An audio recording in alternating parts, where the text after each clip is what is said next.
السلام علیکم ورحمۃ اللہ وبرکاتہ۔ اللہ تعالیٰ کا لاکھ لاکھ شکر ہے جس نے ہمیں انسان بنایا۔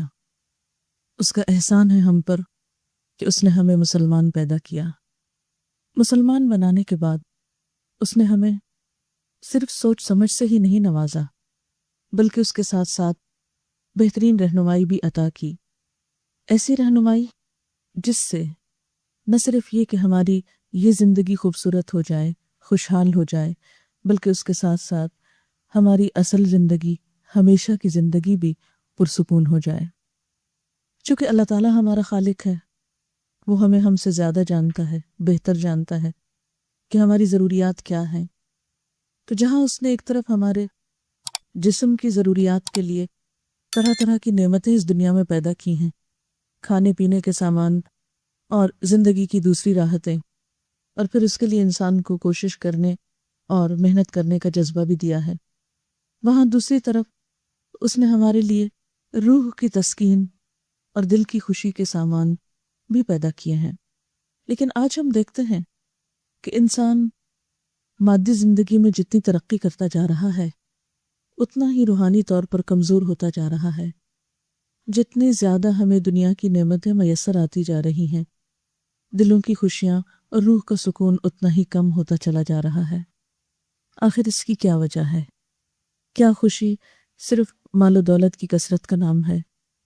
کیا خوشی صرف اچھے لباس سے حاصل ہوتی ہے؟ کیا خوشی ایک اچھے گھر میں رہنے سے حاصل ہوتی ہے؟ نہیں، یقیناً نہیں۔ اس لیے کہ بہت سے لوگ جنہیں دنیا کی یہ ساری نعمتیں حاصل ہیں، سب کچھ ان کے پاس ہے، اس کے باوجود وہ خوش نہیں ہیں۔ دنیا میں ایک کثیر تعداد ان انسانوں کی ہے کہ جو سکون سے سو بھی نہیں سکتے، جو ذہنی طور پر پریشان حال ہیں۔ ایسے میں انسان کے لیے ضروری ہے کہ وہ اپنے خالق ہی سے پوچھے کہ اس کا علاج کس چیز میں ہے، اور اسے اس دنیا میں بھی پرسکون رہنے کے لیے کیا کرنا چاہیے۔ بسا اوقات ہم ٹرینکولائزرز کے ذریعے یا ایسی دواؤں کے ذریعے اپنے آپ کو کام ڈاؤن کر لیتے ہیں، سلا دیتے ہیں، اپنے آپ کو بے حس کر دیتے ہیں کہ جس سے ہم کم سوچیں، کم پریشان ہوں، لیکن یہ کوئی مستقل حل نہیں ہے۔ ایسی کیفیت میں انسان دنیا کی نعمتوں سے صحیح طور پر مستفید نہیں ہو سکتا۔ تو آئیے دیکھتے ہیں وہ کون سی چیزیں ہیں، وہ کون سے کام ہیں، وہ کون سے طریقے ہیں جن کو اختیار کر کے ہم خوشی پا سکتے ہیں، سکون پا سکتے ہیں۔ جب ہم قرآن پاک پر غور کرتے ہیں، جو کہ اللہ تعالیٰ نے انسان کے لیے ایک رہنمائی کی کتاب بنا کر بھیجا ہے، ذالک الکتاب لا ریب فیہ ھدی للمتقین، اس کے ساتھ ایک معلم بھی بھیجا رسول اکرم صلی اللہ علیہ وسلم کو، جنہوں نے آ کر خوشی کا راز اور پرسکون زندگی کا گر انسانوں کو بتایا اس کتاب کے ذریعے اور اپنی عملی زندگی کے ذریعے۔ تو ہم دیکھتے ہیں کہ چند ایک چیزیں ہمارے سامنے آتی ہیں جن کو اپنا کر انسان پرسکون زندگی بسر کر سکتا ہے۔ اس میں سب سے پہلی چیز تو بذات خود ایمان ہے، اور ایمان ایسا ایمان جو زندہ ایمان ہو، محض ایک ریچول کے طور پر نہ ہو، صرف ایک پیدائشی ایمان نہ ہو، بلکہ شعور کے ساتھ، پورے احساس کے ساتھ، ہوش و حواس کے ساتھ ان تمام چیزوں کو ماننا جنہیں اللہ تعالیٰ نے ماننے کے لیے ضروری قرار دیا ہے۔ اور اس میں سب سے بڑھ کر خود اللہ سبحانہ و تعالیٰ کی ذات پر پورا ایمان اور یقین، اور اس بات کا ایمان اور یقین کہ وہ ذات ایسی ذات ہے، وہ رب ایسا رب ہے کہ جس کے ہاتھ میں زمین و آسمان کی بادشاہت ہے، اور وہ ہر چیز پر پوری قدرت رکھتا ہے، وہ بھروسے کے لائق ہے، وہ سب سے سچا ہے، اس کی بات سب سے زیادہ انصاف پر مبنی ہے۔ پھر اس کے بعد انسان کو جو چیز سکون دیتی ہے وہ فائدہ مند علم ہے۔ سیکھتے رہنا انسان کی زندگی میں خوشیوں کا سامان پیدا کرتا ہے۔ خواہ آپ زندگی کے کسی بھی موڑ پہ پہنچ جائیں، خواہ آپ بچے ہوں، آپ جوان ہوں، آپ بوڑھے ہوں، آپ مرد ہوں یا عورت ہوں، اگر آپ کا علم کے ساتھ کسی بھی طرح تعلق ہے تو آپ ایک پرسکون زندگی گزار سکتے ہیں۔ اس میں فارمل ایجوکیشن کے علاوہ عام روزمرہ زندگی میں مطالعے کی عادت، اچھی بکس کی ریڈنگ، انسان کے لیے ایک بہترین دوست کا کام کرتی ہے۔ جس طرح انسان کو انسانوں سے خوشی ملتی ہے اگر انسان کے لیے واقعی انسانوں والا رول ادا کرے، تو اسی طرح اچھی کتابیں ہمیشہ انسان کو سکون بخشتی ہیں۔ اس کے لیے اگر ہم اپنی ایک عادت ڈال لیں کہ صبح کے وقت میں یا رات کے وقت میں یا دوپہر میں یا کسی نہ کسی وقت میں کسی بھی اچھی کتاب کے ساتھ ضرور تعلق رکھنا ہے۔ اب دیکھیے کہ پڑھنے کو بہت کچھ ملتا ہے، ریڈنگ کے لیے بہت کچھ اس وقت کتابیں موجود ہیں، لیکن ہر طرح کی کتابیں سکون نہیں بخشا کرتی۔ کچھ کتابیں تو ایسی ہوتی ہیں جو الٹا انسان کا سکون برباد کر دیتی ہیں۔ اس معاملے میں بھی سلیکشن بہت ضروری ہے، اسی لیے میں نے لفظ استعمال کیا ہے نفع مند علم، فائدہ مند علم، جو ہمیں دنیا میں کسی قسم کا فائدہ دے یا پھر آخرت کے اعتبار سے فائدہ مند ہو۔ کیونکہ کچھ کتابیں ایسی ہوتی ہیں جو وقتی طور پر تو ایک خوشی کا سبب بنتی ہیں یا ذہنی انٹرٹینمنٹ کا سبب بنتی ہیں، لیکن حقیقت میں انسان کے قلب و روح میں سکون کا سبب نہیں بنتی۔ اس لیے کتابوں کے انتخاب میں یہ بات ضروری ہے کہ ایسی چیز انسان کے سامنے ہو، وہ چیز پڑھے کہ جس سے اس کی زندگی میں ایک امنگ پیدا ہو، کچھ کرنے کا جذبہ پیدا ہو، اس کو زندگی میں ایک روشنی ملے، اس کی امید میں اضافہ ہو، مایوسی سے بچانے والی چیز ہو۔ اس لیے علم نافع جو ہے وہ دلوں کو کھولتا ہے، وہ دلوں کے غم کو دور کرتا ہے اور انسان کے بہت سے بوجھ کو بانٹ لیتا ہے۔ اس دنیا میں بہترین دوست کتاب ہے، یعنی بہترین دوست اگر کوئی ہو سکتا ہے تو وہ کتاب کا ساتھ ہے۔ کتاب ایسے وقت میں بھی انسان کے پاس ہوتی ہے جب انسانی دوست انسان کو چھوڑ جاتے ہیں یا اپنی مجبوریوں کی وجہ سے کام نہیں آ سکتے۔ یہ ایک خاموش ساتھی ہے کہ جس سے آپ جس وقت چاہیں فائدہ اٹھا سکتے ہیں۔ اس لیے اچھی کتابوں کا مطالعہ سکون دینے والی چیز ہے۔ آپ دیکھیں کہ مثلاً آپ کو نیند نہیں آ رہی، آپ کا دل نہیں لگ رہا، آپ بے چین ہو رہے ہیں، کوئی بھی اچھی کتاب پڑھنا شروع کریں، آپ دیکھیں گے کہ تھوڑی دیر کے بعد خود بخود آپ کو نیند آنے لگے گی۔ آپ تنہائی محسوس کر رہے ہیں، گھبراہٹ ہو رہی ہے، ڈپریشن ہو رہا ہے، آپ اچھی کتاب پڑھنا شروع کریں، آپ دیکھیں گے کہ اس میں فوراً کمی ہونے لگے گی، کیونکہ وہ کتاب آپ کو اپنے اندر انوالو کر لے گی۔ اور ان کتابوں میں سب سے بہترین کتاب جس میں ہر علم کی بنیاد ہے، جو تمام علوم کا منبع ہے، جہاں تمام علم جمع ہو جاتے ہیں، وہ اللہ کی کتاب ہے۔ اللہ کی کتاب دراصل ہماری روح کی غذا کے طور پر آئی ہے۔ جس طرح جسم کو کھانے پینے کی ضرورت ہے، اسی طرح ہماری روح کو بھی سکون چاہیے، اور وہ اللہ کی کتاب سے ملتا ہے۔ اور اللہ تعالیٰ خود اس کتاب کا تعارف قرآن پاک میں فرماتے ہیں، کتاب انزلناہ الیک مبارک، یہ کتاب جسے ہم نے آپ کی طرف اتارا ہے بہت برکت والی ہے۔ ایک اور جگہ پر آتا ہے وَنُنَزِّلُ مِنَ الْقُرْآنِ مَا هُوَ شِفَاءٌ وَرَحْمَةٌ، ہم قرآن میں سے وہ چیزیں اتارتے ہیں جو شفا اور رحمت ہیں۔ ایک اور جگہ پر آتا ہے شفاء لما فی الصدور، کہ یہ کتاب سینے کی بیماریوں کے لیے، دل کی بیماریوں کے لیے شفا کا کام کرتی ہے۔ تو گویا اللہ کی کتاب کا پڑھنا اور صرف تلاوت کرنا ہی نہیں، بلکہ اس کو سمجھ کر پڑھنا انسان کے گہرے غم، دکھ اور ڈپریشن کا علاج ہے۔ یہ ایک ایسا تجربہ ہے جس کے کرنے کے بعد کوئی بھی شخص مایوس نہیں رہ سکتا، صرف اس کو آزمانے کی ضرورت ہے۔ اس کے بعد دوسری چیز جو انسان کے غم کو دور کر سکتی ہے وہ استغفار کی کثرت ہے، یعنی اپنے گناہوں کی معافی مانگتے رہنا۔ ہم انسان ہیں، کمزور ہیں، ہم سے خطائیں ہوتی ہیں، اللہ تعالیٰ کے حق میں بھی ہم سے کمی ہوتی ہے، اور بندوں کے حق میں تو نہ جانے کتنی دفعہ کمی ہوتی ہے۔ بعض اوقات ہم سے ایسی حرکتیں ہو جاتی ہیں کہ ہمیں احساس بھی نہیں ہوتا، اندازہ بھی نہیں ہوتا، اور دوسرا شخص اس سے دکھی ہو جاتا ہے۔ یہ ہم میں سے ہر ایک کا تجربہ ہے، اور ایسے میں جس شخص سے ہمیں تکلیف پہنچی ہوتی ہے اس کو جب احساس بھی نہیں ہوتا، ہم سے معافی کہاں مانگ سکتا ہے؟ یا اگر اسی طرح ہم کسی کے لیے دکھ اور تکلیف کا سبب بنے ہیں تو ہم بھی کسی سے معافی نہیں مانگتے۔ تو ایسے میں استغفار کی کثرت جو ہے وہ انسان کے گناہوں کو دھوتی ہے، انسان کی ایسے ہی غلطیوں کا ازالہ کرتی ہے، انسان کے دل سے بوجھ ہٹاتی ہے اور انسان کو اللہ کے قریب کرتی ہے۔ اسی لیے حدیث پاک میں آتا ہے من لزم الاستغفار جعل اللہ لہ من کل ہم فرجا، جس نے استغفار کی پابندی کی اللہ تعالیٰ اس کے لیے ہر غم اور ہر فکر اور پریشانی سے نکلنے کا راستہ بنا دیں گے۔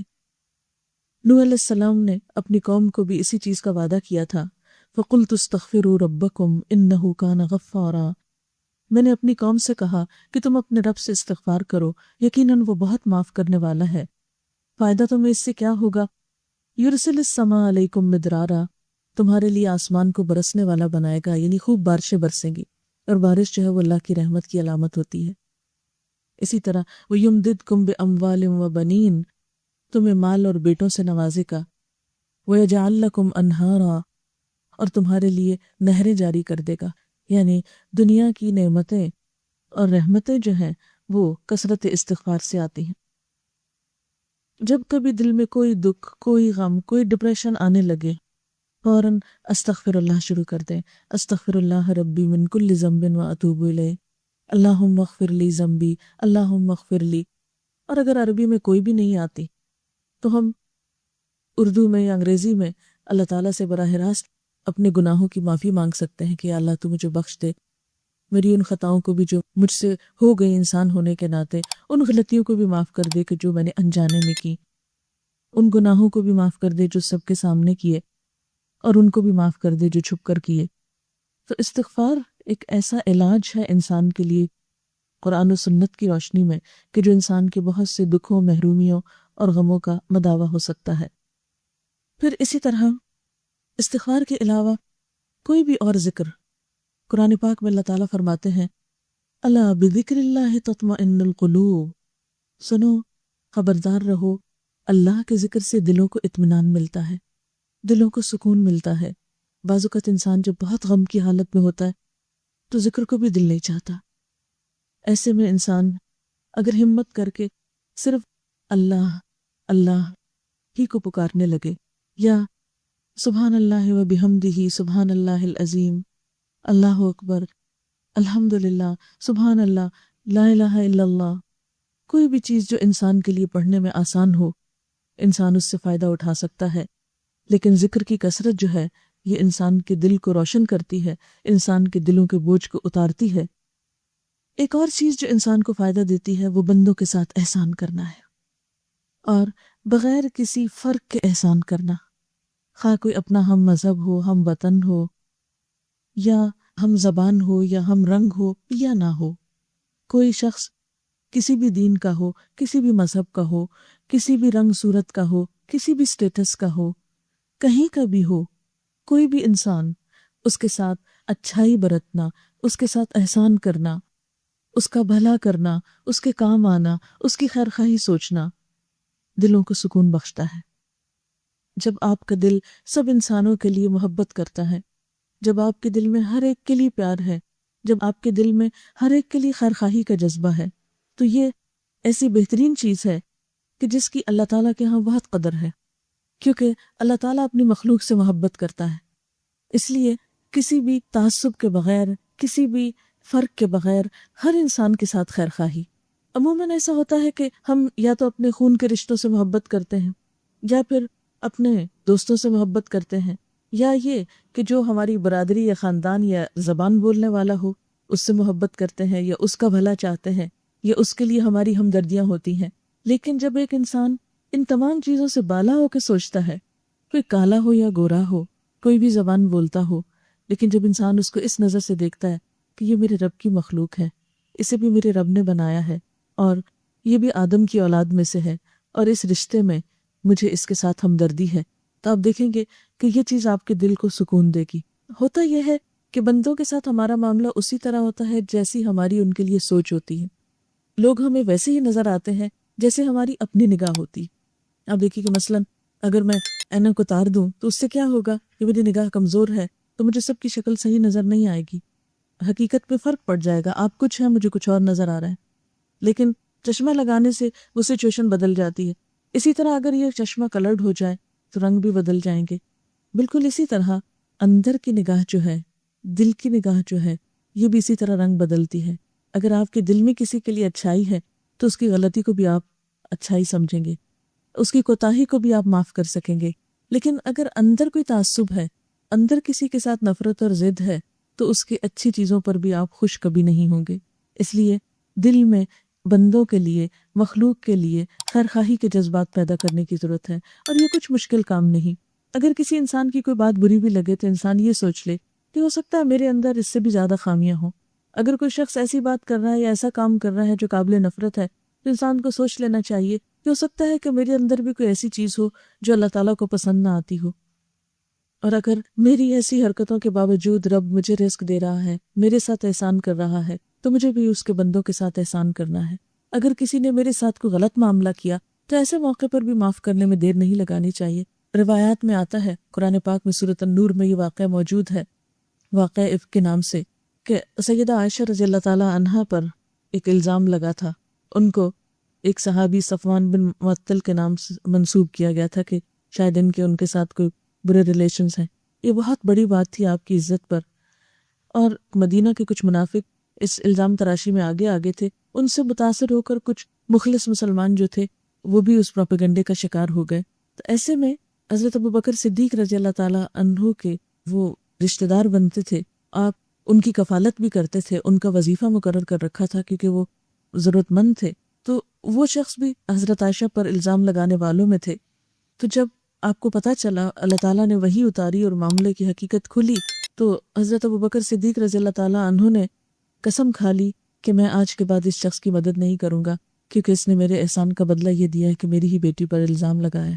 تو فوراً قرآن پاک میں آیت اتری کہ وَلَا يَأْتَلِ أُولُو الْفَضْلِ مِنْكُمْ وَالسَّعَةِ، کہ تم میں سے جو فضل اور وسعت والے لوگ ہیں وہ ایسی قسمیں نہ کھایا کریں کہ غریب مہاجر مسلمانوں کی مدد نہیں کریں گے۔ أَلَا تُحِبُّونَ أَن يَغْفِرَ اللَّهُ لَكُمْ، کیا تم نہیں پسند کرتے کہ اللہ تعالیٰ تم کو معاف کر دے؟ تو معاف کر دو۔ یعنی اس سے بڑا زخم کسی کو کیا لگ سکتا ہے کہ اس کی بیٹی پر کوئی جھوٹا الزام لگائے، اور انسان کو حق ہے کہ اس سے بدلہ لے، لیکن اللہ تعالیٰ کو پھر یہی پسند ہے کہ انسان دوسروں کی خطائیں معاف کر دے، کیونکہ دو ہی صورتیں ہوتی ہیں کسی بھی معاملے کے پیش آنے کے بعد، ایک یہ کہ انسان غلطی کرنے والے کو معاف کر دے، اور یہ کہ معاف نہیں کرے اور اپنے دل میں ہی بالے رکھے۔ اب آپ دیکھیں کہ اگر ہم پہلی صورت پر عمل کرتے ہیں کہ معاف کر دیتے ہیں، تو اس سے ہمارا اپنا ہی دل ہلکا ہو جاتا ہے۔ دوسرے کو تو جو فائدہ ہوتا ہے سو ہوتا ہے، لیکن ہمیں خود بہت اس سے فائدہ ہوتا ہے۔ ایک اور دوسری شکل یہ ہے کہ ہم دوسرے کو معاف نہیں کریں، دل میں ہم غصہ بھرے رکھیں، غم پالے رکھیں، نفرت کے جذبات تازہ کیے رکھیں، کیونکہ ہوتا یہ کہ ہر چیز آہستہ آہستہ بھولنے لگتی ہے۔ لیکن جب ہم دلوں میں گرہیں لگاتے ہیں تو پھر ہم کسی کا قصور معاف نہیں کرتے، تو اس کو ہمیں تازہ کرنا پڑتا ہے، بار بار یاد دہانی کرانی پڑتی، اس سے ہم اپنے آپ کو خود ہی انگیج رکھتے ہیں، اور ایسے میں ہمارا نقصان ہو جاتا ہے۔ تو اس لیے بہتر ہے کہ انسان دوسرے کو معاف کر دے، انسان کے اپنے ہی حق میں یہ بات بہتر ہے۔ پھر احسان کی شکل میں صرف کسی کی مالی مدد کرنا ہی نہیں ہوتا، بلکہ احسان میں انسان دوسرے کے ساتھ اچھا سلوک کرے، کسی کو مسکرا کر دیکھنا، کسی کے ساتھ بھلائی کا سلوک کرنا، کسی کے آگے بڑھ کر مدد کرنا۔ اور ہم دیکھتے ہیں کہ ہمارا دین ہمیں چھوٹے چھوٹے معاملات میں اچھے بول سکھاتا ہے۔ مثلاً اگر کسی مسلمان کو چھینک آ گئی ہے تو ہمیں کیا سکھایا گیا ہے کہ فوراً تم اس کو دعا دو، یرحمک اللہ کہو کہ اللہ تم پر رحم کرے۔ اسی طرح اگر کسی کو کوئی اچھی چیز ملی ہے تو اس کو مبارکباد دو، بارک اللہ فیکا، اللہ تمہیں اس میں برکت دے۔ اسی طرح مسلمان کا مسلمان پر یہ حق بتایا گیا ہے کہ جب وہ اسے دیکھے تو اس کو سلام کرے، اگر بیمار پڑ جائے تو اس کی عیادت کرے، اگر فوت ہو جائے تو اس کے جنازے پہ جائے، اس کے لیے بخشش کی دعا کرے۔ تو یہ چھوٹی چھوٹی چیزیں جن پر ہمارا کچھ بھی خرچ نہیں آتا۔ سلام کرنے پر کیا خرچ آئے گا؟ کسی کو اسمائل پاس کرنے میں ہمارا کیا خرچ آئے گا؟ کچھ بھی نہیں۔ اسی طرح اگر کوئی بیمار ہو گیا ہے اور ہم نے اس کا حال پوچھ لیا، یا ویسے ہی ملاقات کے وقت حال پوچھ لیا، تو ہمارا اس پر کوئی بھی خرچ نہیں آئے گا۔ کسی نے ہمیں سلام کیا تو ہم نے اس کا جواب دے دیا، تو دو لفظ ہی تو زبان سے بولنے، ہم دن بھر پتہ نہیں کیا کچھ بولتے رہتے ہیں، لیکن اگر جواب دے کر ہم دوسرے کو خوش کر دیتے ہیں تو اس سے ہمارا کچھ بھی نقصان نہیں ہوتا۔ اور اسلام نے ان چھوٹے چھوٹے کاموں پر ہمیں نیکی کا تصور بھی دیا ہے کہ تم سلام کا آغاز کرو گے تو تمہیں 30 نیکیاں ملیں گی، جو جواب دے گا اس کو 10 نیکیاں ملیں گی۔ یعنی چھوٹی چھوٹی چیز پر ایک شوق دلایا ہے اچھا کام کرنے کا۔ تو یہ انسانی تعلقات میں ایک خوشگواری پیدا کرتے ہیں۔ اس لیے بندوں کے ساتھ احسان کرنا، آگے بڑھ کر سلام کرنا، اس بات کے انتظار میں نہ رہنا کہ دوسرا مجھے پوچھے، آگے بڑھ کر دوسرے کی مدد کرنا، اور اس بات کے انتظار میں نہ رہنا کہ کوئی میری مدد کو آئے تو میں اس کی مدد کو جاؤں. نہیں، جو شخص آگے بڑھ جاتا ہے سارا اجر وہ لوٹ لیتا ہے، اللہ کی نگاہ میں بھی پسندیدہ ہوتا ہے اور بندوں کی نگاہ میں بھی عزیز اور محبوب ہوتا ہے. یہ نہیں ہو سکتا کہ آپ کسی سے ہمدردی کریں تو اس کے دل میں آپ کے لیے پھر جگہ نہ ہو. ٹھیک ہے، کچھ لوگ احسان فراموش ہوتے ہیں لیکن سب ایسے نہیں ہوتے. اور اگر کوئی وقتی طور پر احسان نہ بھی مانے تو اللہ تعالیٰ اس کے لیے ایسی سچویشن ضرور پیدا کرتے ہیں کہ کسی دن وہ آپ کا احسان مانے. صرف صبر کی ضرورت ہوتی ہے، ایک وقت کے گزرنے کی ضرورت ہوتی ہے. نیکی ضائع نہیں جاتی، نیکی اپنا ایک وزن رکھتی ہے، نیکی اپنا ایک اثر رکھتی ہے. صرف ہم جلد بازی کرتے ہیں کہ اگر میں نے ابھی کسی سے اچھا کیا ہے تو فوراً ہی مجھ کو ریٹرن ملے. پھر اسی طرح انسان کو جو چیز سکون دیتی ہے اور جو چیز خوشحال اور خوشگوار زندگی کا سبب بنتی ہے وہ اس کی جرأت ہے، اس کی بہادری ہے.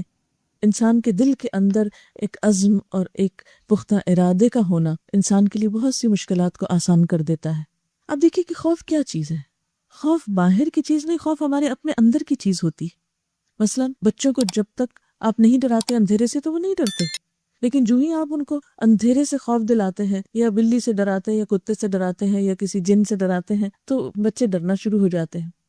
اور اگر آپ نے ان کے دل میں خوف نہیں ڈالا تو وہ خوف زدہ نہیں ہوگے. جس چیز کا آپ کو علم نہیں، مثلا دیوار کے پیچھے کیا ہے، اگر آپ کو نہیں پتا تو آپ کے اندر کوئی خوف نہیں ہوگا، لیکن جو ہی آپ کو پتا چلے گا آپ ایک دم خوف زدہ ہو جائیں گے. تو اس خوف کا تعلق جو ہے وہ آپ کے اپنے اندر سے اور آپ کے علم سے اور آپ کے اپنے محسوسات سے ہوتا ہے. عموماً ہم بہت سی چیزوں کا ایسا خوف کرتے رہتے ہیں جس کی کوئی حقیقت نہیں ہوتی اور جس کے خوف کرنے کی کوئی ضرورت بھی نہیں ہوتی. اور اس خوف کو دور کرنے کے لیے سب سے مفید چیز اللہ کی ذات پر بھروسہ رکھنا ہے، ایک یقین کی کیفیت کا اپنے اندر ہونا ہے. پھر اسی طرح خوشحال زندگی کا ایک اور راز یہ ہے کہ انسان اپنے دل کو نفرت، حسد، عداوت اور بغض ان جذبات سے پاک کرے. جس طرح ہم اپنے جسم کی صفائی کرتے ہیں، جن لوگوں کو روز نہانے کی عادت ہوتی ہے، اگر ایک دن وہ نہیں نہائیں تو ان کو چین نہیں آتا، ایک بے چینی لاحق ہو جاتی ہے.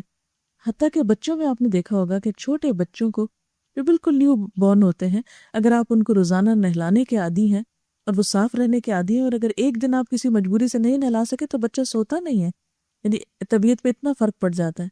تو جس طرح ہم اپنے جسم کو دھوتے ہیں، صاف کرتے ہیں، جس طرح ہم اپنا لباس صاف کرتے ہیں، جس طرح ہم اپنے گھروں کو صاف کرتے ہیں، اسی طرح ہمیں اپنی روح کی صفائی کی بھی ضرورت رہتی ہے، اپنے دل کی صفائی کی ضرورت رہتی ہے اور روزانہ دلوں کو صاف کرنے کی ضرورت ہوتی ہے.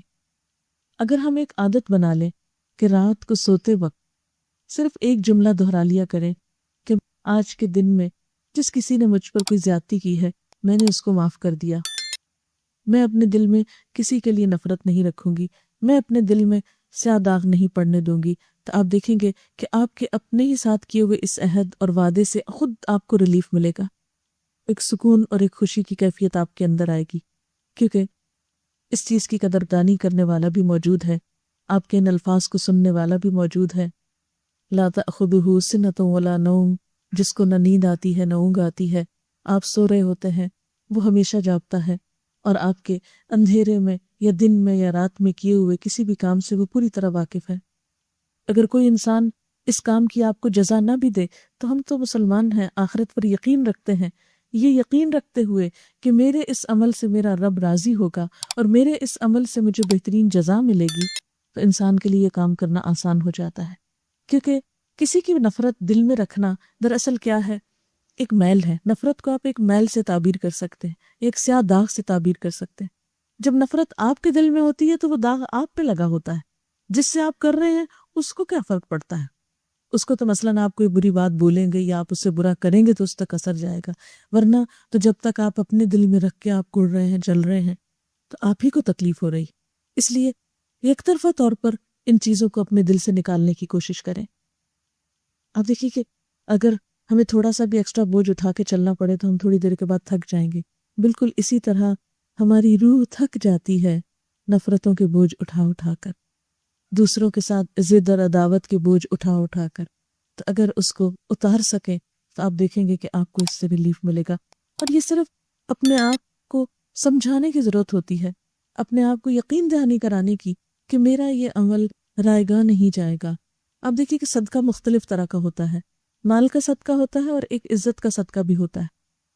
سلف صالح کے بارے میں ملتا ہے کہ وہ بعض اوقات اس طرح دعا مانگتے تھے، یا اللہ تو میری یہ دعا قبول کر لے، میری یہ ضرورت پوری کر دے، میں نے اپنی عزت کا صدقہ کیا کہ اگر مجھے کبھی کسی نے کچھ برا کہا ہو یا میرے ساتھ برا کیا ہو تو میں نے اس کو معاف کر دیا۔ پھر اسی طرح جو چیز انسان کو خوشی بخشتی ہے وہ اپنی نگاہ، اپنی زبان اور اپنے دل کی حفاظت ہے۔ نگاہ کو ایسی چیزوں پہ پڑنے سے بچانا کہ جن کو دیکھنے سے اللہ تعالیٰ نے منع کیا ہے یا جن کا دیکھنا حرام قرار دیا ہے۔ اسی طرح زبان کو ایسی گفتگو سے بچانا کہ جس گفتگو کو اللہ تعالیٰ نے ناپسند کیا ہے، مثلا جھوٹ ہے، چغلی ہے، غیبت ہے، بد زبانی ہے، بد کلامی ہے، گالی گلوچ ہے، ان چیزوں سے منع کیا گیا ہے اور ایک ایک لفظ لکھا جا رہا ہے۔ اپنے آپ کو ان چیزوں سے روک کر رکھنا اپنے ہی سکون کا باعث بنتا ہے، کیونکہ یہ تمام چیزیں حرام کے دائرے میں آتی ہیں۔ ہم بعض اوقات گندی چیزیں کھانا تو پسند نہیں کرتے، یعنی اگر ہمیں پتہ چل جائے کہ جو پانی ہم نے پیا ہے یا جو کھانا ہم کھا رہے ہیں اس میں کوئی جرمز ہے یا گندگی ہے تو ہم ایک دم تھوک دیں گے اس کو، لیکن اسی زبان پر غیبت جیسی حرام چیز رکھتے ہیں، اسی سے ادا کرتے ہیں۔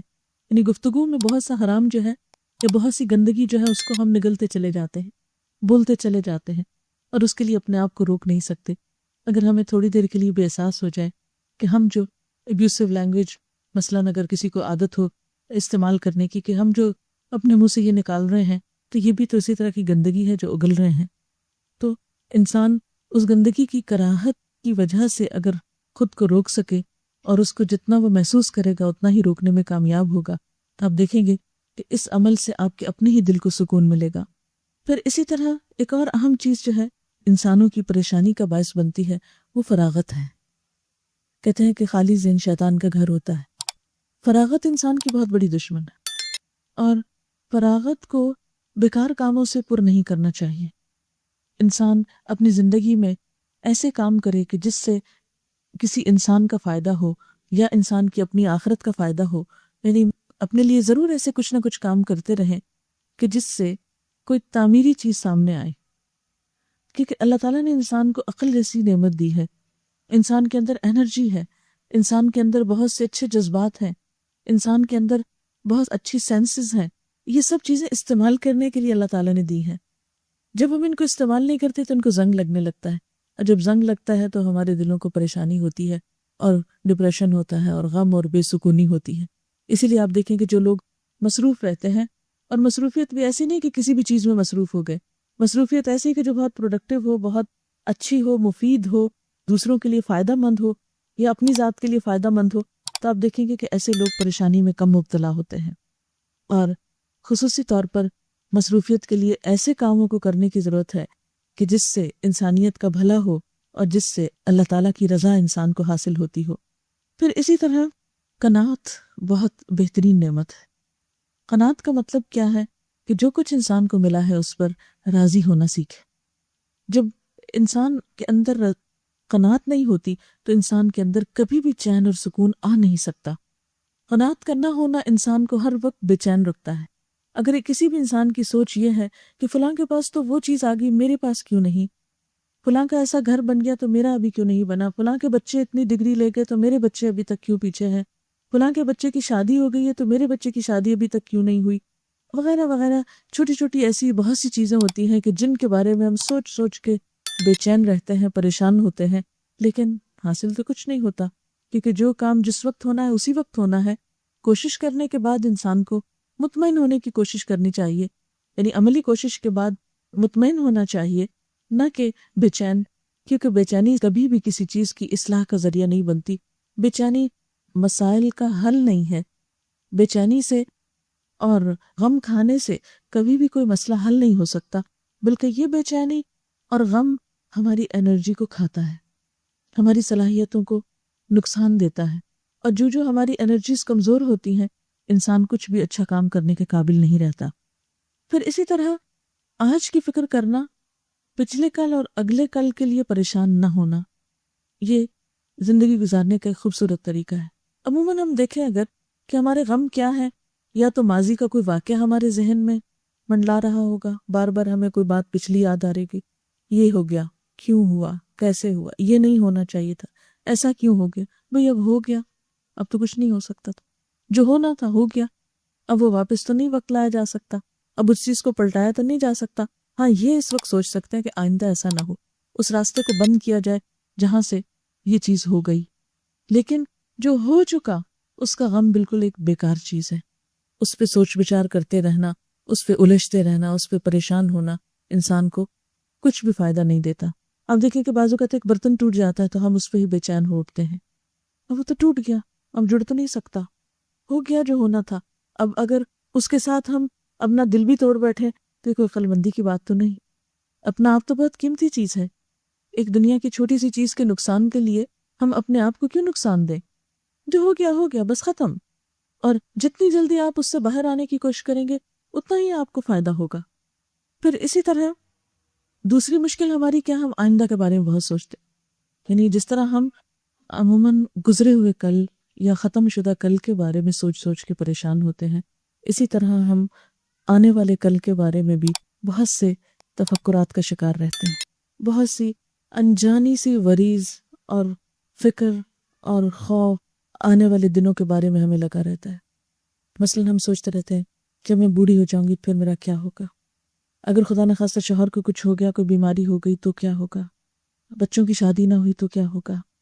کل جو ہم نے دیکھا نہیں، جو ہمارے ہاتھ میں نہیں، اس کے بارے میں کچھ پتہ نہیں کہ کل کیا ہوتا ہے، لیکن ہم انہونی باتیں یا وہ باتیں جن کا دنیا میں ابھی کوئی وجود نہیں، ان کو یاد کر کر کے تو غمزدہ ہوتے رہتے ہیں، پریشان ہوتے رہتے ہیں، فکر کرتے رہتے ہیں۔ ایسا کرنا انسان کو نقصان تو دیتا ہے، فائدہ کچھ نہیں دیتا۔ ایسے تمام امور کا علاج توکل میں ہے کہ انسان آنے والے خطرات کو سامنے رکھ کر پہلے سے پیش بندی کی کوشش کرے، لیکن ایک چیز یاد رہے کہ بہت سی چیزیں جو ہماری تقدیر کا حصہ ہیں ان کو ہم ٹال نہیں سکتے۔ مثلا موت کا ایک وقت مقرر ہے، آپ جتنی چاہیں فکر کریں، غم کریں، جب اس نے آنا ہے اس نے آ جانا ہے، اس سے پوچھنا نہیں ہے، انتظار نہیں کرنا۔ اسی طرح کچھ اور چیزیں بھی، تو ایسی چیزوں کے بارے میں دو کام ہمیں کرنا ہے۔ ایک تو یہ کہ جو ہمارے ہاتھ میں ہے اسے پوری طرح استعمال کریں، جو پریکاشنز ہم لے سکتے ہیں ان کو لیں، جو محنت ہم کر سکتے ہیں کسی بھی کام کو سنوارنے کی اس کو پورا کریں۔ اور اس کے بعد دوسری چیز یہ کہ اللہ تعالیٰ سے دعا کریں اور اللہ پر بھروسہ کریں اور معاملات اس کے حوالے کر دیں، کیونکہ جب تک انسان ایسا نہیں کرتا اس وقت تک انسان اس غم کے بوجھ سے آزاد نہیں ہو سکتا، اور اگر وہ بوجھ اٹھائے رکھے تو اپنا ہی نقصان ہے۔ اور یہ بھی ہو سکتا ہے کہ آپ کسی چیز کے بارے میں بہت ہی خوف زدہ رہیں، بہت ہی پریشان رہیں، اور جب وہ معاملہ پیش آئے تو آپ کو پتہ بھی نہ چلے کہ یہ ہوا کیا، وہ تو پتہ ہی نہیں چلا، میں تو بہت پریشان تھی کہ معلوم نہیں کیا ہوگا، اور وہ تو معاملہ آیا اور گیا۔ بعض اوقات کوئی بیماری آ جاتی، کوئی چھوٹی موٹی سرجری کرانی ہوتی، یا کوئی گھر میں چھوٹی موٹی تعمیر کرانی ہوتی ہے، یا کسی بھی چیز میں کوئی تبدیلی کرنا ہوتی ہے، یا کوئی سفر کرنا ہوتا ہے، تو آپ نے اکثر دیکھا ہوگا کہ لوگوں کو سفر کرنے سے پہلے ایک خاص قسم کا خوف لاحق ہو جاتا ہے، پیٹ میں بل پڑنے لگتا ہے کہ اب پتہ نہیں جس جہاز میں جاؤں گی وہ خدا نخواستہ کریش ہی نہ ہو جائے اس کا۔ حالانکہ اگر انسان سوچے تو دن رات میں کتنی اڑانے اڑتے ہیں جہاز، پوری دنیا میں ایئر ٹریفک جو ہے وہ آ رہی ہے جا رہی ہے، کبھی سال میں ایک آدھ کوئی حادثہ ہو گیا تو اس کی وجہ سے انسان اپنے آپ کو بلا وجہ میں پریشان رکھے اور سارے سفر میں اپنے آپ کو خوفزدہ رکھے تو یہ کوئی عقل مندی کی بات نہیں ہے۔ ایسے میں انسان کو یہ سوچنا چاہیے کہ اور بھی تو بہت سے لوگ ہر وقت سفر کر رہے ہیں اور خیریت سلامتی کے ساتھ پہنچ جاتے ہیں، یا بعض اوقات کیا ہوتا ہے کوئی رشتہ دار یا بچہ مثلاً آ رہا ہے، جب تک وہ چل کے گھر پہنچ نہیں جائے گا ہم ٹہلتے ہی رہیں گے، ہم کو چین نہیں آئے گا۔ یا یہ ہے کہ کوئی واقعہ یا کوئی فنکشن یا کوئی بھی چیز ہے تو اس میں ہم اوور ایکسائٹیڈ ہو جاتے ہیں جس کی وجہ سے اپنے آپ کو پریشان کرتے ہیں۔ ایسی تمام چیزوں میں انسان کوشش کرے اور اس کے بعد معاملہ اللہ تعالیٰ کے حوالے کر دے، اور اس کے بعد بے فکر ہو جائے، ریلیکس ہو جائے، اس لیے کہ بہت سی چیزیں ہماری کوشش کے باوجود بھی ہمارے ہاتھ میں نہیں ہوتی۔ ایسے میں ہمیں ان اینی کیس اللہ تعالیٰ کے اوپر معاملہ چھوڑنا ہے، ہمیں تقدیر پر ایمان لانا ہے۔ اسی لیے کہتے ہیں نا کہ تقدیر پر ایمان جو ہے وہ ہمارے ایمان کا ایک حصہ ہے، اس کو ماننا ضروری ہے، کوشش شرط ہے، لیکن بھروسہ کرنا مطمئن زندگی کے لیے بے حد ضروری ہے۔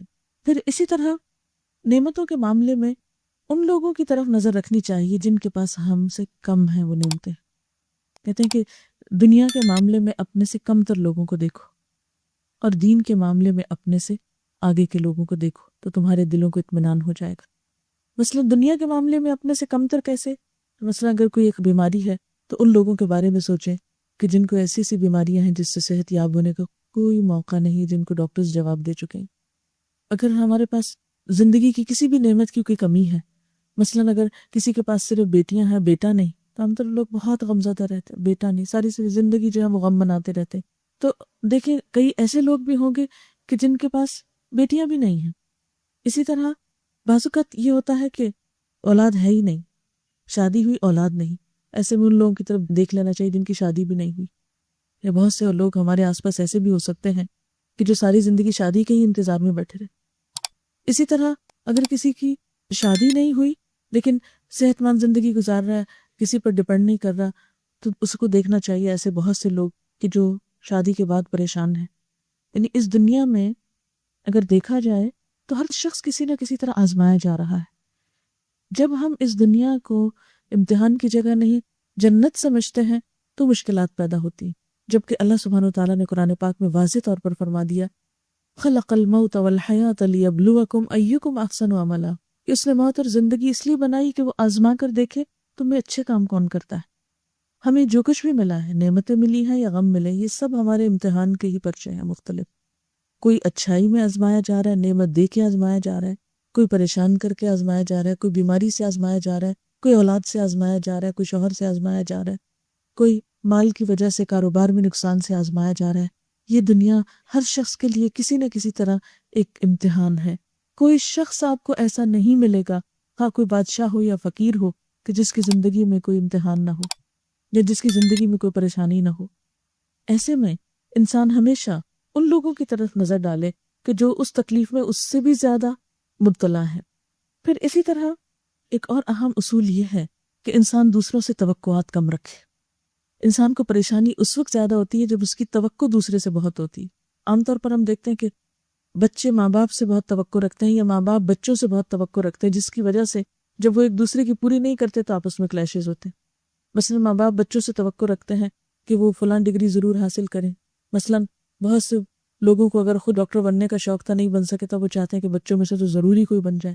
اور بعض اوقات ہم اپنے شوق بچوں پہ پورے کرنے کے لیے ان کو ناروا بوجھ تلے ڈال دیتے ہیں، ان کی زندگی حرام کر دیتے ہیں، ان سے ایسے کام لیتے ہیں کہ جس کے وہ اہل نہیں ہوتے، پھر جب وہ ان کو نبھا نہیں پاتے اور خود پریشان ہوتے تو ہم کو پریشان کرتے۔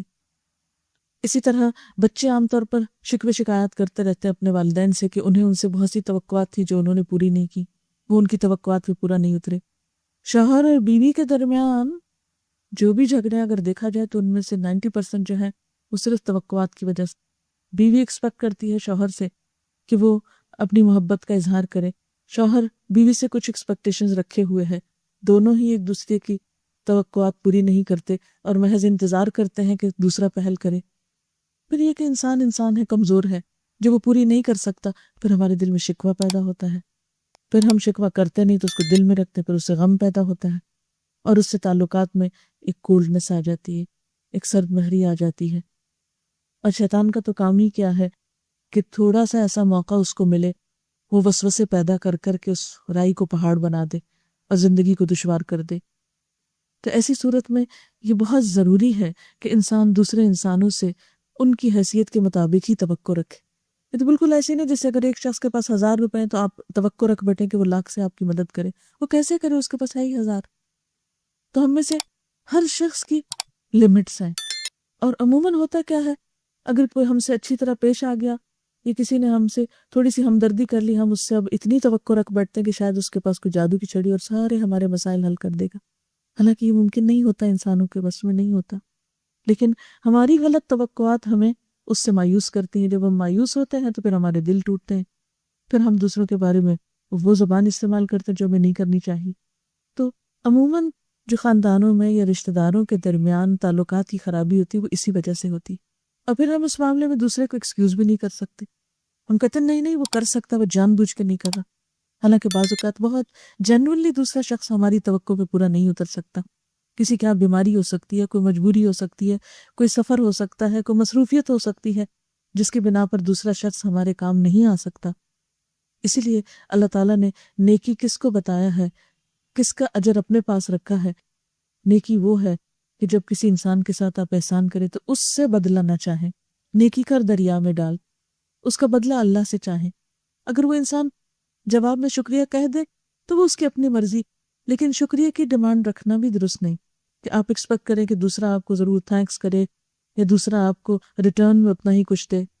مثلاً آپ دیکھیے کہ تحفے کا لین دین جو ہے ایک محبت کو بڑھانے والی چیز ہے، لیکن جب سے تحفوں کا لین دین برابر کے بدلے کے طور پر ہوا، یہ ایکسپیکٹیشن کے ساتھ ہونے لگا، تو وہ تحفے بھی ایک وبال جان بن کے بوجھ بن گئے، لے کر ایک پریشانی میں مبتلا ہو گئے کہ اب یہ کس دن لوٹائیں اور کیسے لوٹائیں گے، اتنی بڑی چیز واپس کیسے ہوگی. وہ خواہ ایک پریشانیوں میں اضافے کا ذریعہ بن گئی. وہی چیز جو خوشی اور محبت کا ذریعہ ہو سکتی تھی، وہی چیز تعلقات کی خرابی کا ذریعہ ہو گئی. پھر اسی طرح زندگی میں جب کوئی غم آیا تو اس کا کمپیریزن کریں ان خوشیوں سے جو اب تک آپ دیکھ چکے. کوئی نعمت چھن جائے تو ان نعمتوں کو اس وقت یاد کریں کہ جو آپ کے پاس ہے. مثال کے طور پر اگر آپ کی نگاہ کمزور ہو گئی تو اب اس پہ غم کرنے کی بجائے یہ سوچیں کہ الحمدللہ میری زبان بہت اچھی چلتی ہے ابھی تک، یا یہ کہ میرے کان بہت اچھے سنتے ہیں، یا یہ کہ میرے پاؤں چلتے ہیں، میں کسی پہ ڈیپینڈنٹ نہیں ہوں. کوئی بات نہیں، اگر نگاہ کمزور ہوگی، اتنے سال ٹھیک بھی تو تھی. تو اگر کوئی ایک چیز چلی جائے تو فوراً یاد کریں کہ ہے کیا کچھ میرے پاس. اس سے آپ کا غم ہلکا ہو جائے گا. آپ دیکھیے کہ غم اور دکھ کو جتنا ہم محسوس کریں گے اتنا ہی وہ ہم پہ طاری اور حاوی ہوتا چلا جائے گا. بہت سے لوگ جب ان پہ غم آتا ہے وہ پرواہ نہیں کرتے تو وہ غم بھی ناغم ہو جاتا ہے یا بے غم ہو جاتا ہے. مثلاً آپ دیکھیں، اس کو آپ یوں پہچان سکتے ہیں جیسے بازو کا سردی ہوتی تو کچھ طبیعتیں ایسی ہوتی ہیں کہ جن کو سردی بہت لگتی ہے، وہ تھوڑا سا بھی موسم بدلے تو بیمار پڑ جاتے ہیں کیونکہ وہ سردی محسوس کرنے کی جسم میں اس کی صلاحیت بہت ہے. اسی طرح کچھ لوگ بہت زیادہ اپنے آپ کو سینسیٹیو بنا دیتے ہیں، چھوٹی سی بات کو اتنا زیادہ محسوس کر لیتے ہیں کہ بیمار پڑ جاتے ہیں. تو یہ جو اوور سینسیٹیو ہونا ہے یہ کوئی خوبی نہیں ہے، یہ اپنے ہی حق میں نقصان دہ ہے. اللہ تعالیٰ نے ہمیں سینسز دی ہیں محض اپنی ذات کے لیے سینسیٹیو ہونے کے لیے نہیں. وہ سینسز دی ہیں کہ ہم کوئی اچھے تعمیری کام کریں، اپنے آپ کو کسی کام میں لگائیں. جب ہماری یہ صلاحیتیں کسی چیز میں لگنے لگتی ہیں تو پھر بہت سی باتیں ہمارے اوپر اثر بھی نہیں کرتی، کیونکہ ایسا انسان اپنے احساسات کو کسی اور چیز میں استعمال کر رہا ہے. لیکن جس کے احساسات کہیں پازیٹیولی استعمال نہیں ہو رہے، ایسا شخص پھر اپنے احساسات کو غم اور دکھ کے لیے ہی تیز کر رہا ہے، اور تیز کرنا اپنے آپ ہی کو نقصان دینا ہے. پھر اسی طرح حاسدوں کی باتوں کی پرواہ نہیں کرنی چاہیے. ایک اور اہم زندگی میں اصول بنا لیں کہ جو لوگ آپ کی کسی نعمت سے حسد کرتے ہیں ان کی تنقید کی پرواہ نہیں کریں. اور یہ ہر انسان کے ساتھ ہوتا ہے، جیسے آپ صلی اللہ علیہ وسلم نے فرمایا ہر صاحب نعمت حسد کیا جاتا ہے. اور حسد عام طور پر کون کرتے ہیں؟ جو آپ کے لیول کے لوگ ہوتے ہیں، جو آپ سے اونچے ہوتے ہیں. ان کو آپ سے حسد نہیں ہوتا کیونکہ ان کے پاس بہت کچھ ہے، وہ آپ سے کیوں حسد کرے. اور اسی طرح اس سے بڑے لوگ بھی نہیں کرتے اور چھوٹے بھی نہیں کرتے عموماً. لیکن حسد کہاں ہوتا ہے؟ زیادہ جہاں برابری ہوتی، جہاں مقابلے کی ایک کیفیت ہوتی ہے. اب یہ جو مقابلے کی کیفیت ہے یہ عام طور پر مثلاً ایک جیسے رشتوں میں جیسے بہن بھائیوں میں ہوتا ہے. اور بہترین مثال حضرت یوسف علیہ السلام کا واقعہ ہے کہ ان کو دوسرے بھائیوں کے مقابلے میں زیادہ نعمتیں ملی تھیں تو بھائی ان کو دیکھ کر رہ نہیں سکتے تھے کہ باپ کی توجہ اس کی طرف ہو گئی ہے. تو پورا قصہ ہے قرآن پاک میں اس سلسلے میں کہ پھر ان کے ساتھ کیا ہوتا ہے اس حسد کی وجہ سے. بالکل اسی طرح عام طور پر حسد پایا جاتا ہے خاندانوں میں. مثلاً دیورانی جٹھانی ہے، وہ رشتہ ایسا ہے کہ اس میں خاموش کمپٹیشن چلتا رہتا ہے. اس کے بچے نے وہاں داخلہ لے لیا، اس کو یہ مل گیا. وہ ایک کولڈ وار جاری رہتی ہے اندر ہی اندر مقابلے کی. تو وہاں پر حسد ہوتا ہے. بعض اوقات پروفیشنز میں حسد ہوتا ہے. مثلاً آپ کہیں پر جاب کرتے ہیں یا ایک خاص آپ کے پاس پروفیشن ہے تو آپ کے ساتھ والے لوگ جب آپ کی پروموشن ہوتی ہے تو وہ آپ سے جیلس ہو جاتے ہیں کہ یہ کیوں آگے بڑھ گئے. یا آپ کو کہیں سے توجہ ملتی ہے یا کسی کی فیور ملتی ہے تو ان کو اچھا نہیں لگتا. اب وہ آپ کی تعریف نہیں کر سکتے، یعنی تعریف آپ کے بڑے کریں گے، چھوٹے کریں گے، کوئی اور کریں گے، لیکن وہ نہیں کریں گے. مثلاً اگر صاحب کو ترقی ہوئی ہے تو سروینٹس تو نہال ہو رہے ہوں گے خوش ہو کر، لیکن ان کے کولیگز اس پر کبھی خوش نہیں ہوں گے. تو ایسی صورت میں انسان کبھی بھی حاسدوں کی باتوں کو دل پر نہ لے. ایک کان سے سنے دوسرے سے نکال دے، کیونکہ وہ تعریف کی بجائے تنقید کر کر کے ہی پریشان کرنا چاہیں.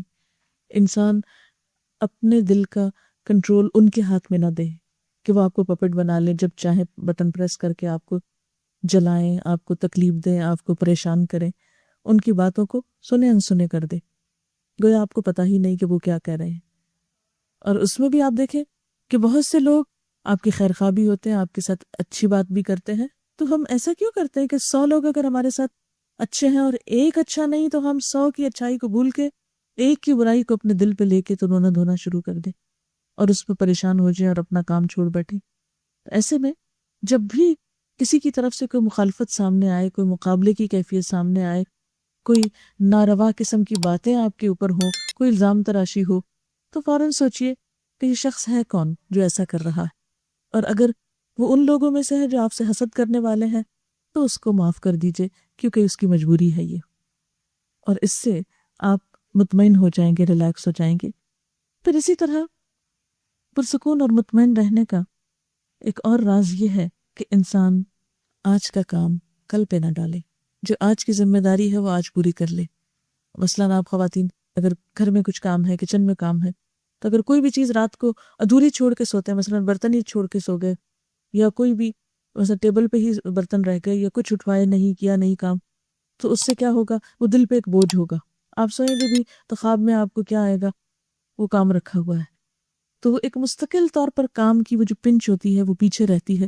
اس لیے کوشش کریں کہ تھوڑی سی تکلیف اٹھا کر اس کو ختم کرنے کی کوشش کریں تاکہ آپ پرسکون نیند سو سکیں. اسی طرح جو لوگ جابس کرتے ہیں، کام کرتے ہیں، تو ان کے اوپر کچھ اور ایکسٹرا ورک ہوتا ہے. اگر وہ اس دن ختم نہیں کرتے، ٹیلی فون پہ لمبی باتیں ہو رہی ہیں، کہیں اور جا کے وقت ضائع کر دیا اور آج کا کام کل پہ ڈال دیا، تو یہ بھی انسان کے دل پر ایک بہت بوجھ کا سبب ہوتا ہے. تو ایسے میں انسان اپنے ساتھ کچھ اصول ایسے بنائے کہ اپنے کاموں کو بہت لمبا نہیں جانے دے تاکہ وہ بوجھ تلے نہ دبے. پھر اسی طرح اپنی پرائرٹیز مقرر کریں کہ میرے لیے زیادہ امپورٹنٹ کیا چیز ہے، کیونکہ بسا اوقات انسان کے سامنے بہت سارے کام ہوتے ہیں اور جب ان میں سے اس کو یہ نہیں پتہ چلتا کہ پہلے کون سا کرنا ہے اور بعد میں کون سا کرنا ہے اور کون سا اس وقت میں ہو جانا چاہیے اور کون سا بعد میں بھی ہو سکتا ہے، تو ایسی صورت میں بھی انسان کو بہت سی پریشانیوں کا سامنا ہوتا ہے. مثلاً بچے اسکول میں ہیں، ایک طرف گھر کی صفائی کرنا ہے، دوسری طرف کھانا پکانا ہے. اب آپ ان میں دو کاموں میں یہ سوچیں گے کہ اچھا پہلے میں کون سا کروں. اگر تو بچوں کے آنے میں بہت وقت ہے اور صفائی پہلے ہو سکتی ہے تو کھانا بعد میں بنا لے. لیکن اگر آپ نے کھانے کو ڈیلے کیا اور بچوں کے آنے کا وقت ہو گیا اور آپ پورا گھر ہی چمکاتے رہے، یا ہسبینڈ کے آنے کا ٹائم ہو گیا اور کھانا نہیں لگا، تو آپ دیکھیں گے کہ لڑائی جھگڑا اور فساد ہو سکتا ہے. وہ آپ کے چمکے ہوئے گھر کو بالکل نہیں دیکھیں گے اور نہ ہی اپریشیٹ کریں گے. اس وقت ان کو کھانا چاہیے اور کھانا آپ نے بنایا نہیں یا بنوایا نہیں تو اس میں شدید لڑائی جھگڑے کی کیفیت ہو سکتی ہے. تو بعض اوقات ہم کم اہم یا غیر اہم کام کرتے رہتے ہیں اور اہم کاموں کو چھوڑ دیتے ہیں، جس کے نتیجے میں پریشانیاں دیکھنی پڑتی ہیں. پھر اسی طرح انسان کو اپنی نعمتوں کا ذکر کرتے رہنا چاہیے، یعنی اپنے آپ سے بھی دہراتے رہنا چاہیے. نعمتوں کا ذکر، الحمدللہ، اللہ تیرا شکر ہے تو نے مجھے بچے دی، اللہ تیرا شکر ہے تو نے مجھے اچھی صحت دی. اٹھتے بیٹھتے چلتے پھرتے جو بھی آپ کے پاس نعمتیں ہیں ان کا اپنے دل میں تذکرہ کرتے رہیں، اپنی زبان پہ ذکر لاتے رہیں اور اس پر الحمدللہ کہتے رہیں، کیونکہ الحمدللہ کہنا نعمتوں میں اضافہ کرتا ہے. قرآن پاک کی آیت ہے لَإِن شَكَرْتُمْ لَأَزِيدَنَّكُمْ، اگر تم شکر گزار ہوئے تو میں تمہیں اور نعمتیں دوں گا. تو اللہ تعالیٰ کو یہ بات پسند آتی ہے کہ بندہ اس کی نعمتوں کو یاد کرے اور اس پر شکر گزاری کا رویہ اختیار کرے. پھر اسی طرح اہم چیزوں میں سے ایک اہم چیز یہ ہے کہ انسان یہ ہمیشہ یاد رکھے کہ تنگی کے ساتھ آسانی بھی ہے. بہت سی مشکلات کے ساتھ آسانی ملتی ہے. یہ ایسا ہی ہے کہ جیسے ایک بچے کی پیدائش میں ایک ماں کو کتنی تکلیف سے گزرنا پڑتا ہے اور اس کے ساتھ اس کو خوشی بھی نصیب ہوتی ہے. اگر کوئی یہ کہے کہ نہیں میں یہ تکلیف نہیں اٹھا سکتا، ہاں ایک بچہ مجھ کو چاہیے، تو آپ دیکھیں گے کہ جو بچہ اڈاپٹ کیا جاتا ہے اور جو بچہ خود پیدا کیا جاتا ہے، اس کی محبت میں اور اس کے ساتھ ایسوسیشن میں ایک بہت بڑا فرق ہوتا ہے، اس کے ساتھ تعلق میں ایک بہت قابل ذکر فرق ہوتا ہے. پھر اسی طرح ایک اہم بات یہ ہے کہ انسان دوسروں کے سامنے شکوے شکایات بہت نہ کرے. مثلا کسی سے شکایت ہو گئی ہے تو اس کو زیادہ نہ دہرائیں، اس سے تعلقات میں مزید خرابی ہوگی اور وہ خرابی اور پریشانی کا باعث بنے گی، خصوصاً قریبی رشتوں میں کہ جن کے ساتھ آپ کو رہنا ہی ہے. مثلا جن تعلقات کے ساتھ ہمیں نبھانا ہی ہے، مثلا بہن بھائی ہیں، شوہر ہے، بچے ہیں، تو پھر معاف کر کے اور شکوے ختم کر کے نبھائیں تو زیادہ اچھا ہے.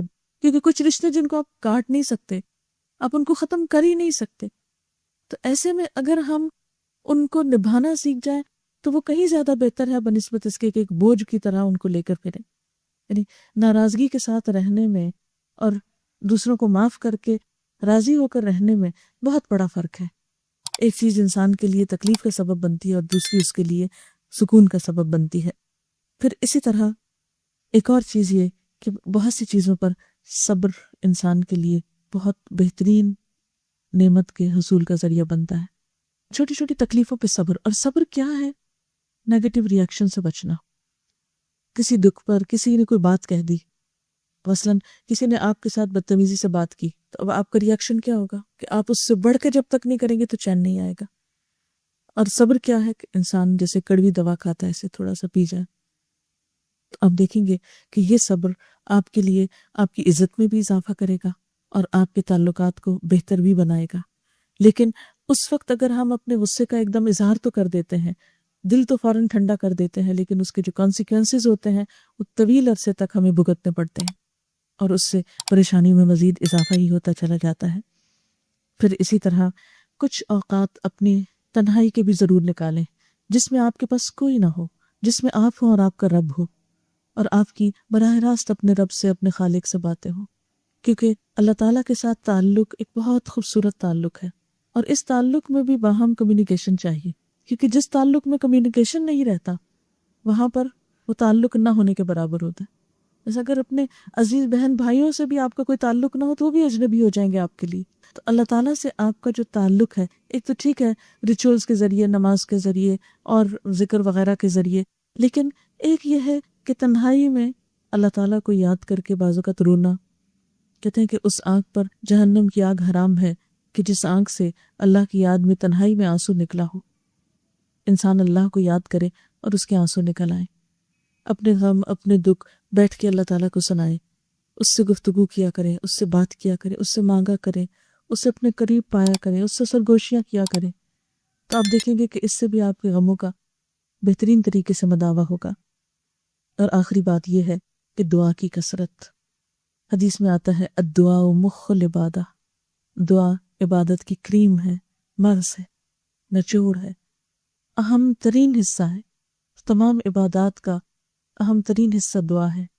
نماز تو ہے ہی دعا، پریئر کہتے ہیں اس کو. روزے کے آخر میں بھی دعا مانگتے ہیں. حج میں آپ دیکھیں کتنی دعائیں مانگتے. تو یہ دعا جو ہے یہ انسان کے لیے بہت بڑا ہتھیار. دعا مومن کا ہتھیار ہے.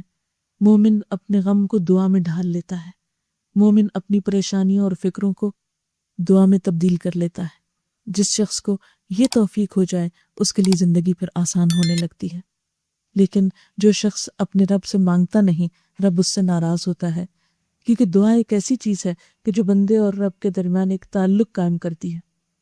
دعا ان مشکلات میں بھی فائدہ دیتی ہے جو نازل ہو چکی ہوں، اور ان مشکلات میں بھی یقیناً فائدہ دیتی ہے جو ابھی تک آئی نہ ہو. اس لیے دعا کو کثرت سے کرتے رہنا چاہیے. تو اللہ تعالیٰ سے دعا ہے کہ وہ ہمارے دلوں کو سکون بخشے، ہمیں بہترین زندگی گزارنے کا طریقہ اور سلیقہ سکھائے، اور ہماری ایسی زندگی ہو کہ ربنا آتنا فی الدنیا حسنۃ وفی الآخرۃ حسنۃ بھی ہو. کیونکہ یہ زندگی آخرت کی کھیتی ہے. اس دنیا میں ہم جو کچھ کریں گے وہی کل کو پائیں گے. اس کی مثال ایسے ہی ہے جیسے ایک کاغذ. اب دیکھیے کہ کاغذ کا یہ اس وقت ایک حصہ آپ کو لکھا ہوا نظر آ رہا ہے اور ایک صاف نظر آ رہا ہے. کاغذ کا یہ لکھا ہوا حصہ زندگی کا وہ رخ ہے جو آج ہمیں دیا گیا ہے، اور کل قیامت کے دن جو کچھ ہم لکھ کے لے جائیں گے وہی پلٹا کے ہمیں دکھا دیا جائے گا. مثلاً اگر آپ اس کاغذ کے دوسری طرف سے دیکھے جھانکے تو آپ کو وہی عبارت نظر آئے گی، وہی محسوس ہوگی جو اس طرف سے لکھی. یعنی اس وقت کاغذ کا یہ حصہ دنیا میں ہمارے پاس ہے اور یہ کل ہماری آخرت ہے. جو کچھ آج ہم یہاں لکھیں گے کل وہی چیز ہمارے سامنے آ جائے گی، وہی چیز ہمارے لیے پیش کی جائے گی.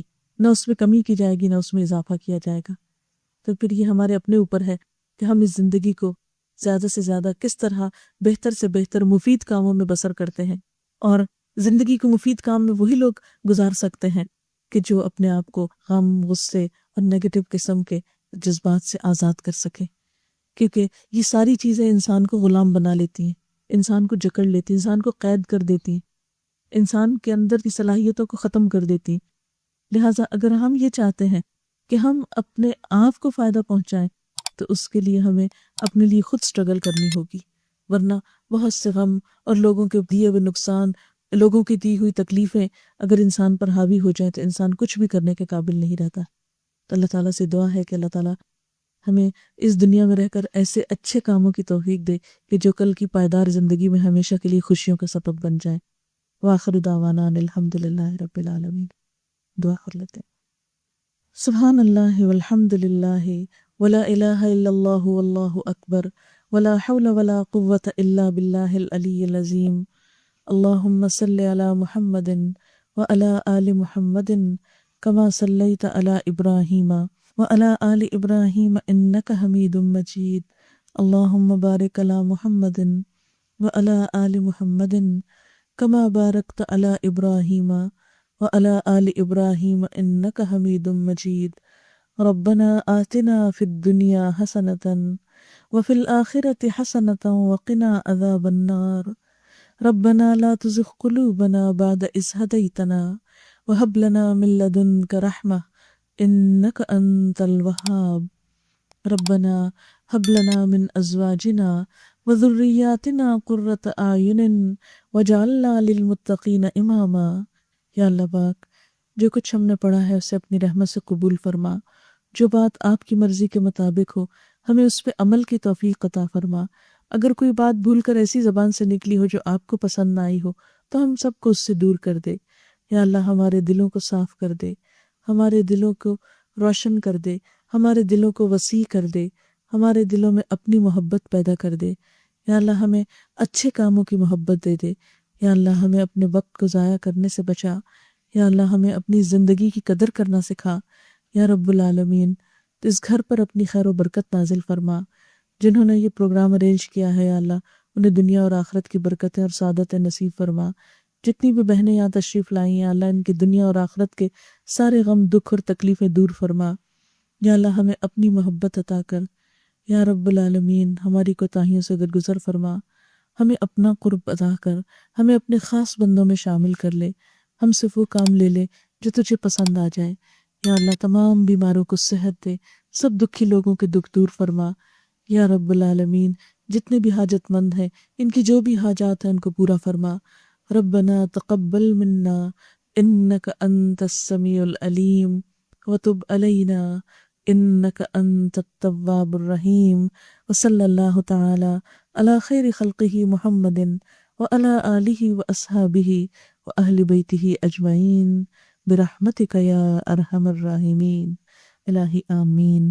سبحانک اللہم وبحمدک نشہد ان لا الہ الا انت نستغفرک ونتوب الیک۔